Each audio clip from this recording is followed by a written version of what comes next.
Check, check, check, check. Check 1, 2. Check 1, 2. 1, 2. 1, 2. All right, we got audio. To start. What's up, guys? This is Clint Lund with Lund MX, and this is the channel, guys. Welcome. If you like dirt bikes, you like to go fast, yet you're too slow, and you really don't want medical bills, but you still love dirt bikes, this is the channel for you, because here we fix up dirt bikes in all different shapes and sizes. And lately, I've just had this huge,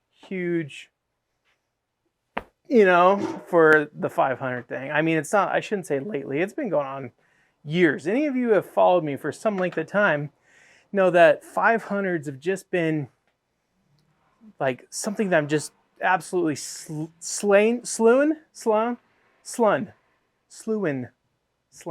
by. And I tell you what, we did something.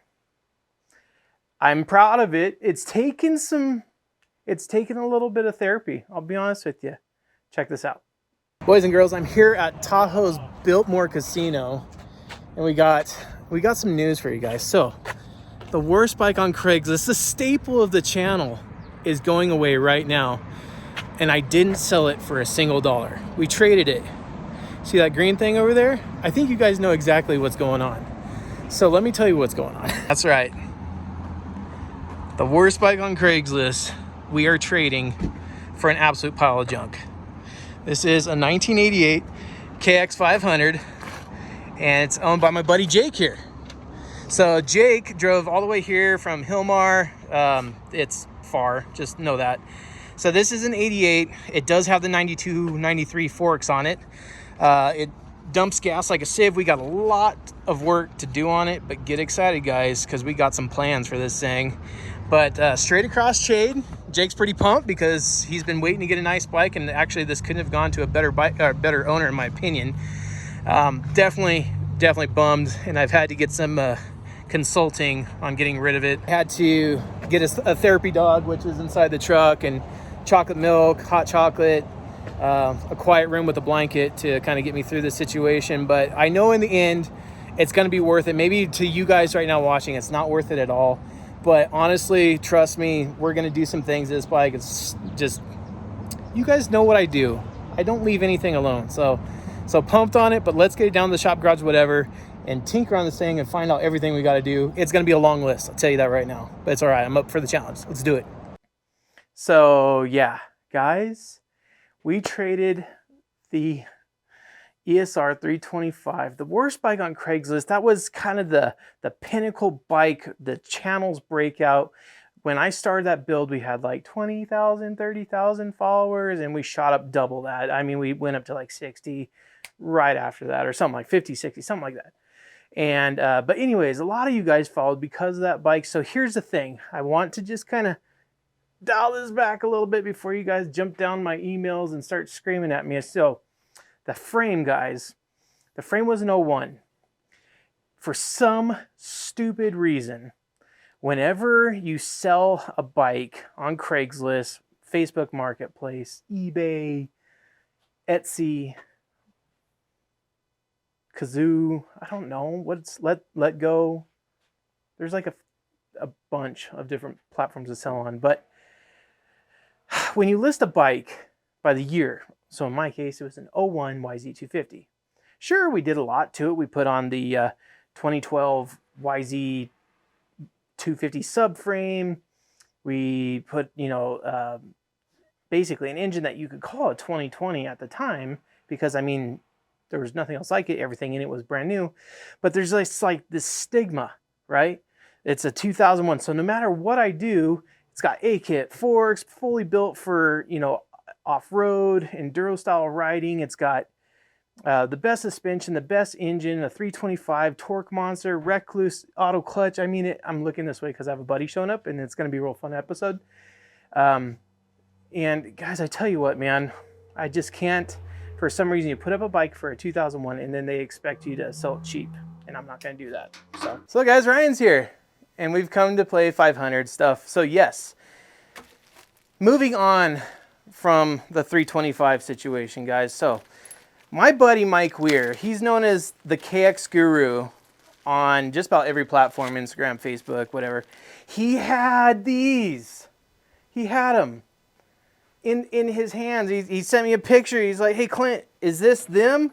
I mean, aside from the other one being mushroomed, can you even, come on, camera, do yourself, oh, for love of heavens. But anyways, he has straight ones. So, we're gonna fix up the forks, get it running. Ryan's gonna blow out some dents and some pipes, and then we're gonna take out a couple 500s, and I'm gonna show you the new 500 that I got and what everything I had to do to get it going. And then we're gonna go make some pulls on it, because there's something different about this 88 that after I fixed it up and fixed the jetting and a lot of other things, this bike's actually it's kind of insane. It has a good pop to it. It sounds healthy. It sounds good. So let's get some forks done, get them on the 94, 93, whatever year that thing is. Get that bike done, and then we're gonna blow out some dents. Then we're gonna go play. Sound like fun? Let's do it. Yeah. So this is that eBay kit we told you guys about when we blew out the last one, but I mean, it works good. It's like $100. How many pipes have we blown out with this? I mean, probably 2 dozen, and I don't think that's exaggerating. At least. Yeah. Probably 2 dozen pipes with this kit. You do have to get different adapters from the guy that makes them, but he's glad to sell you the adapters for all the different sizes. But look at that just walk out. Look, it's already walking out.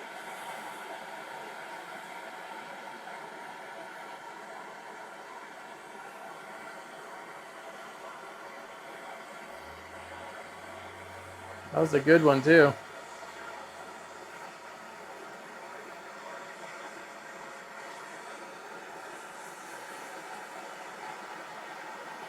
So while Ryan's blowing pipes, we got the front end going back on the KX500. So yeah, we're gonna blow out some pipes, and then I'm gonna show you the bike that we traded for the YZ325, which I think you guys will get a kick out of it. Definitely get a kick out of that one. Yep.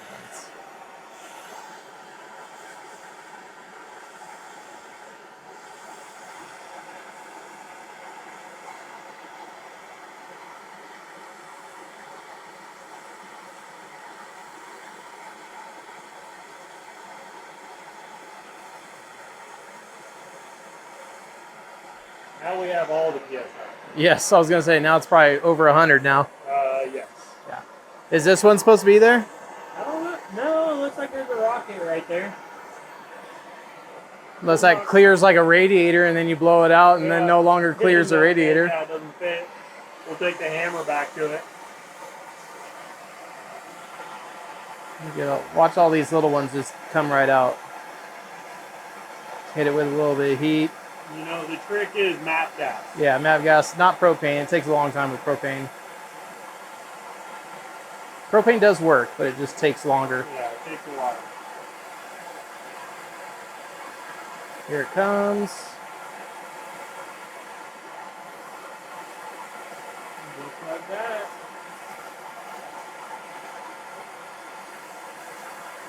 Sure beats the heck out of replacing them. Yeah. With how much rocks we have out here in Nevada, I mean, this is a must-have. Not bad. Pipe number 2. Looks like a YZ pipe. Yep, YZ250. 125. That's a 125 pipe. 125, yep.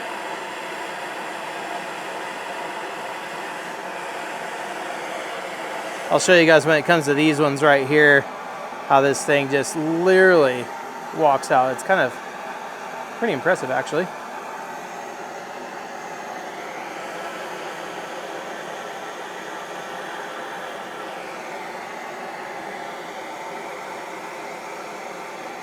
There we go. Watch this, guys. Little high in the pressure there. A little bit high. All right, watch this, guys. Real time.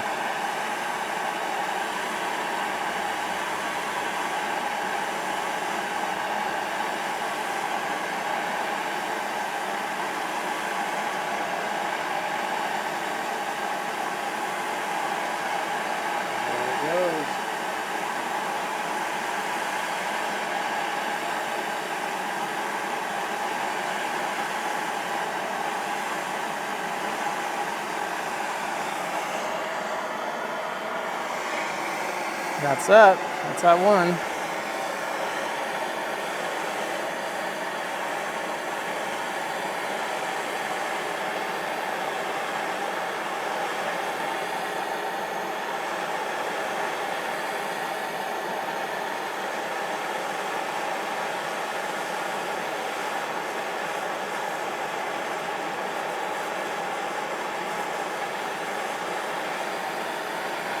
There we go. Pretty rad. So here is my 93, 97. So those are the forks. Thanks to Mike Weir, the KX Guru, we're able to replace it. I just ripped it up and down the street. Feels absolutely normal. So, whew. Mike, you saved my tail. Thank you, sir. So yeah, guys, this is my 93. The frame's a 97. Like I said, it's kind of a hodgepodge, but it's a fantastic bike. But what, may you ask, is better than a KX 500? Well, you guys already know. 2 KX 500s. Now, guys, let me show you a picture of what it looked like before. So you can see there was a massive, massive dent in the pipe. Now, thanks to that blowout kit I just showed you, that is fixed. The jetting was extremely way off. Like, I've never seen jetting so far off as this one was. This was like really bad far off. Had like a 175 main, and I think it was a 75 or a 78 pilot. It was just way far away. We took it down to a 62. Yeah, 62 on the pilot and a 155 main. And this thing is a screamer. I mean, I can't wait to put Ryan on this bike later and have some drag races between these two, because you guys are going to dig that. But let me show you. This thing is not maybe as perfect as it looks. So let's start from the back. Brake line's obviously completely just seen its age, you know. It's seen some things. Let's take a look at the brake pad. Notice how I said brake pad? It's because there is only one brake pad. The piston is what is pushing up against the rotor on this side, so that's incorrect. Missing the mount for, there's like a, you can see on that one right there, mount that goes down the muffler from that bracket, not there. Let's go over here. No chain guide. It's supposed to be a chain guide right here. No chain guide. No big deal. Massive head gasket leak. External though, thankfully. Can confirm. Just an external head gasket leak. We have another one of those coming. Carburetor, like I just said, so that one's all rejetted. It does have the Chinesium radiators on it, which I'm neither for nor against, but they never seem to fit just right. Case in point, if you look inside at the inner mount, it doesn't necessarily line up the best with the hole, so I'm gonna have to move some things around and try a different bolt. The front end is the same. So someone took a 93 or 92 front end, similar to this one, and put it on this bike. They do fit right up with no modifications, if you're curious. Probably the stupidest looking brake line setup I've ever seen, but it works. And fork seals are leaking. It needs a lot of work in the whole front end department. This is a kill switch right here. This is all you got to do with this. When you're done riding it, you just tag that lead up against the frame there and it shuts it off. The gas cap has some inspiration from the San Andreas fault. Has some cracks in it. But I mean, everything on this thing is either rusted or worn out, except for the engine. Engine, for some weird reason, is the best part about this bike, and I can't tell you why. But let's get a zoom in on this cotter pin here. You guys love that cotter pin. That's a nail, a finishing nail, it looks like. Bent. You get the rear brake? We got the rear brake, yep. The line and then the one pad. More external head gasket leaking. You can tell by the calcium deposits there. But this thing, it rips. I mean, I'm not talking about the seat cover, I'm talking about the motor. And I can't wait for Ryan to try it, because it's like it's kind of surprising how hard it hits compared to the one that, so guys, you know, with my 93, I've done suspension, brakes, engines, brand new crank, piston, fathead, smart carb. It's got the original, like these are hard to find too, the original Gold Series pipe. That's before they started naming them things like Gnarly and Rev and Fatty and stuff like that. And it's just a Gold Series.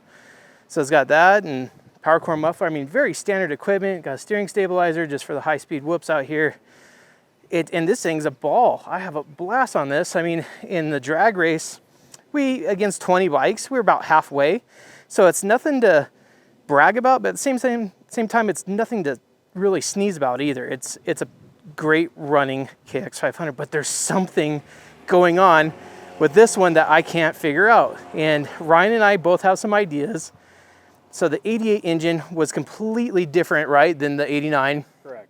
And it was also very different than the 86, 87.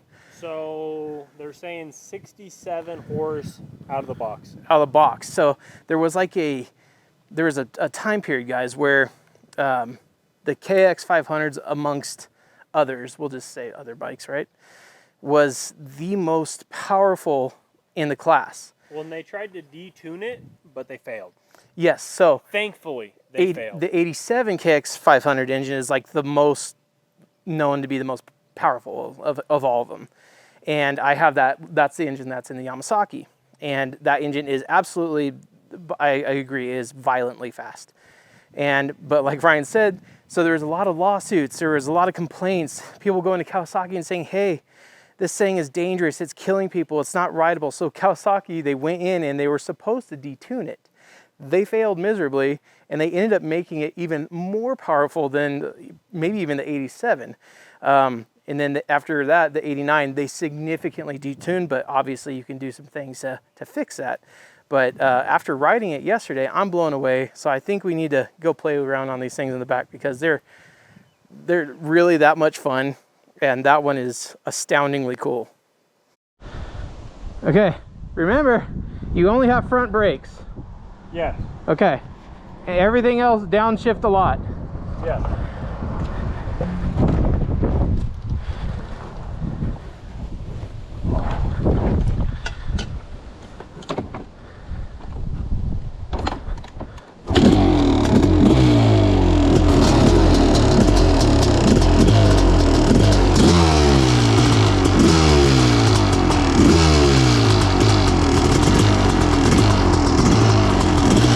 I'll get up on the drier stuff. Like you're in deep sand. You carried Ruth.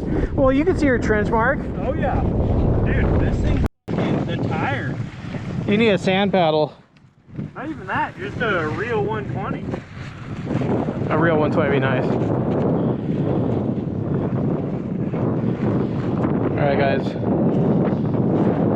He's done a couple pulls, but we're gonna have him do one on camera and come back and talk about it because it's fun. He's got it. He's got it. Don't worry about it. He's good. Ready?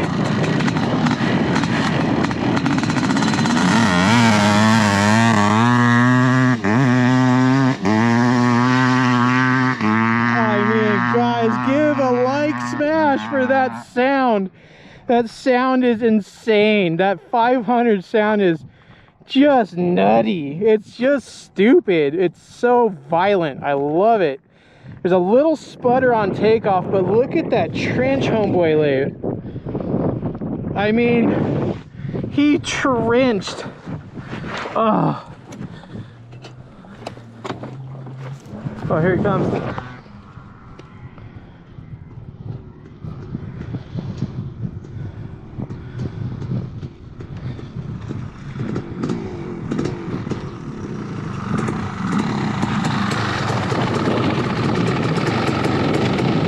Yeah, I gotta. Well, I grounded it myself. So. I mean, it needs a lot of work, but that engine is healthy. The engine is healthy. If we had a back tire on it, I know. dude, this thing would rip. Only. Just trench it. I mean, look at that trench. I know. That's what I was trying to show him. I'm like, you guys don't understand. That trench is probably like a foot deep. Yeah, dude. I mean, that's crazy. it just eats. Oh no, this thing is a blast. This motor is healthy. Aside from the head gasket. Yeah, aside from the head gasket, I wouldn't worry about that. No, that's the last of my worries. Yeah, that's fine. Keeping coolant in it. Yeah, no, that's fine. We're gonna let him cool down and then we'll take him back to the shop. Feels like my 88, dude. It is just a ripper. Yeah, no, it's just so much different. Like this one I could only attribute to like, it's just a very linear, not shocking, surprising, abrupt, anything type of pull. It's just very linear. I didn't even look at the fucking... Yeah, and that one, you were in 4th gear, dude, by the time you got to the 60 foot. Dude, I mean, like, you can see the trench all the way down. Yeah, no, you were rototiller. It was just fucking spinning the whole time. Yeah.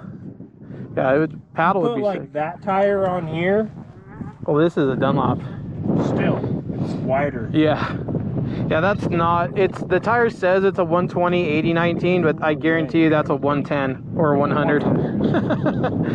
Our tracks got their sizes off. I did not buy those. The gentleman I got it from, Jake, he put those on. I'm not a fan of the R tracks, I'll just say that right now. I know it's a tire built for the price point, but for me there's no price for that. No. Not on these bikes at least. No, you need that If it one. was a smaller bike, sure, whatever. Yeah, I can't even think of a good place that rear tire would be good at. Nowhere. Maybe the snow. Maybe the snow, because it would just slice through. Right. I don't know. Alright, we gave it enough time to cool down. What I was saying is when you kick it, you get to where it clicks, like right there, and then that's where you kick from. Okay. That's the 500 juice spot. I'm new to 500 feet.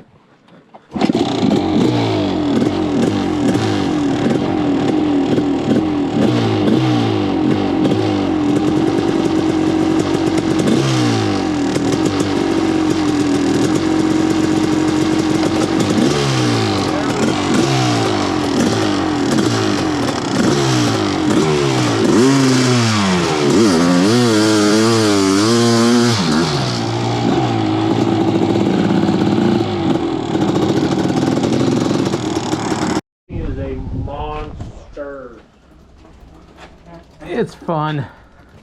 500s are fun. I love it. Arms vibrating, dude, whole nine. Nothing better in the world. Okay, so hear me out. Like, tons of fun, guys. That turd is just, it's healthy. Sure, we got some work to do, but I'm the guy for the job as always. I mean, this is what I do. I buy junk bikes and I just make them less junky. I mean, that's all I'm gonna say. I make bikes less junky, guys, and I'm pumped to have a couple more in the shop garage, whatever. The lighting is just all wrong in here. The amateur hour on the camera, I am so sorry. But truth of the matter is, we got some plans. We got some plans for that thing back there. So I got off the phone. I had a great phone call with our buddies over at Rocky Mountain last week on Thursday. Kind of told them some of my plans coming up, if you would. And one got them so excited that they possibly want to get involved. What would you guys think about seeing a couple, maybe even 4 or 5 different 500 CRs, KXs, do the 5 miles of hell in Utah? That's one idea. You know, just think about it. The 5 miles of hell, that's like the most ruthless trail for enduro riding, taking KX 500s and CR 500s through 5 miles of hell. Like, you can't tell me that wouldn't be so rad. Okay. And then other things like, can you ADV a 500? Can you make a 500 into an adventure bike and go on, I don't know, 1,000-mile journey? So just letting you guys know, lots of things to come with 500s, and we're starting to put some plans together for a few others that I didn't mention. But guys, if you're not locked in and subscribed yet, it's free. It's freaking free. You just click the little doobly-doo down there and it automatically like just lets you tag along with this channel and then see what wacky crap I'm doing with the 500 or dirt bike next. I mean, I got a lot of them to pick from because I just gotta have them all, apparently. So Anyways, also over on the Dirt Tricks channel, you guys know I work for Dirt Tricks. Over on the Dirt Tricks channel, that CR500, that 89 CR500 I got for 600 bucks, we're going to be doing the build on that channel. I haven't posted any videos yet, but that's coming very, very soon. So if you're not following Dirt Tricks, you better go do that so you can watch the build on that CR500. Other than that, guys, the 93 is back. Runs fantastic. That bike is just so mint. It runs really good. The 88 needs a bunch of work, but what's cool about that is you could still get a lot of the parts from either eBay, Rocky Mountain, some sort. It's not as cut and dry as just going straight to Rocky Mountain, which, hey, not to mention, if you use that link down in the description, if you want to support the channel and you're a dirt biker, all you got to do is use that link down in the description to Rocky Mountain's landing page. When you click that link, all it does is give the channel a little bit of money every time you make a purchase. It's like a commission, if you will. It doesn't add any extra money to your purchase or anything. And all you have to do is use that link. That's it. And then it automatically supports the channel by Rocky Mountain calling me up and saying, hey, what you got going on next? And I say, well, I picked up this 88 CR or a KX500 and I need a jet kit because this thing runs like a toilet. And now the clutch seems to be fading a bit too. So then they're like, okay, we got you handled. And they're able to send me a clutch or something for it. And that's how you guys are able to help out the channel. I also do have a Teespring store where you can find merch. Got the LMX because you know what? Dirt bikes made me do it. Again, like proof is in the pudding. Dirt bikes made me do it. Sweatshirts and t-shirts are still available on the Teespring store. And enough plugging me. I hate doing that, but it's kind of what I have to do to keep the channel rolling in the direction where I can keep pumping out videos for you guys. Other than that, yeah, guys, I mean, geez, it's 500 season over here. And honestly, I don't want to stop. I want to get more. I want other years. I want to find a KTM 500 or what did they call that one? Was it a 550 or a 5 something? I think it was a 550. I want to find one of those. I want an RM 500. I want a WR 500 or a YZ 490. I want them all. And I won't stop until I do. Guys, I love every single one of you. Thank you so much for tuning in today. A short video, I know, but hey, it's fun. You know, we're always doing dirt bike stuff in here. Like and subscribe, and we'll see you on the next one. See you guys. Peace out. Bye.